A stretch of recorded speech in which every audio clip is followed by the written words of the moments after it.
supporters. A scoreline that reads very good reading. Juventus 3, Feyenoord 0 at half-time.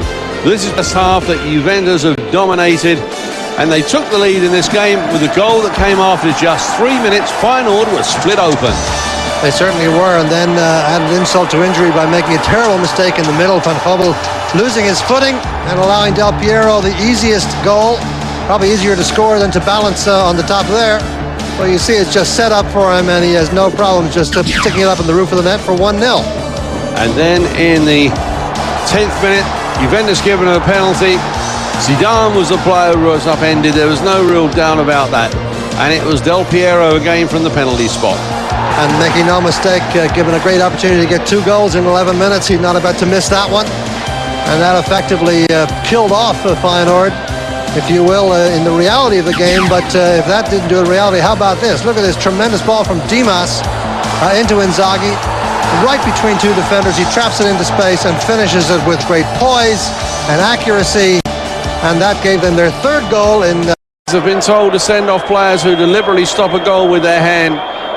But like all defenders, he's just on the goal line. And if there was a handball, it seemed purely accidental because he was trying to get his body behind the ball to stop it crossing the line. Well, he lifts his leg, but you can see...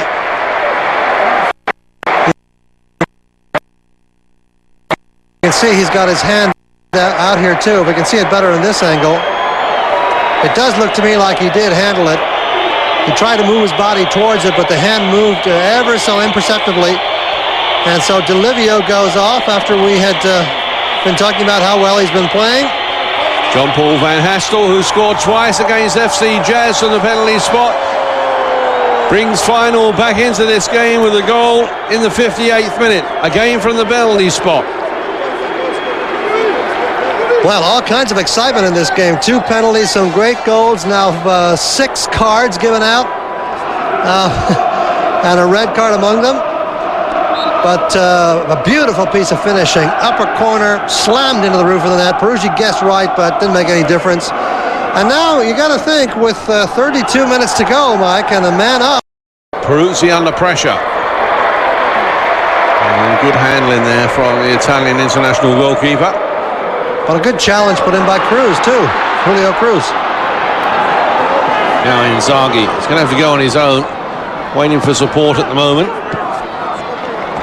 That one through, and Dudek is beaten, and Zidane makes it 4-1.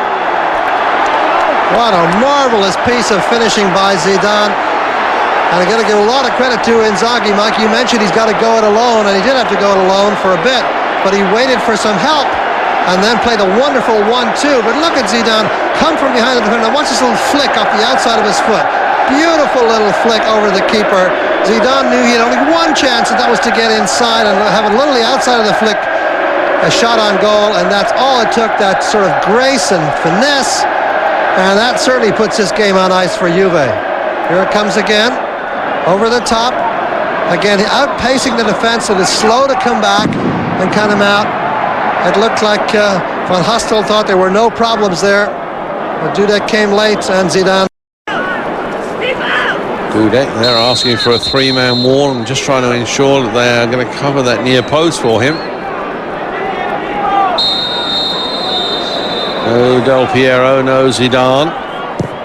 Juventus still managed to get the ball in. And that's goal number 5.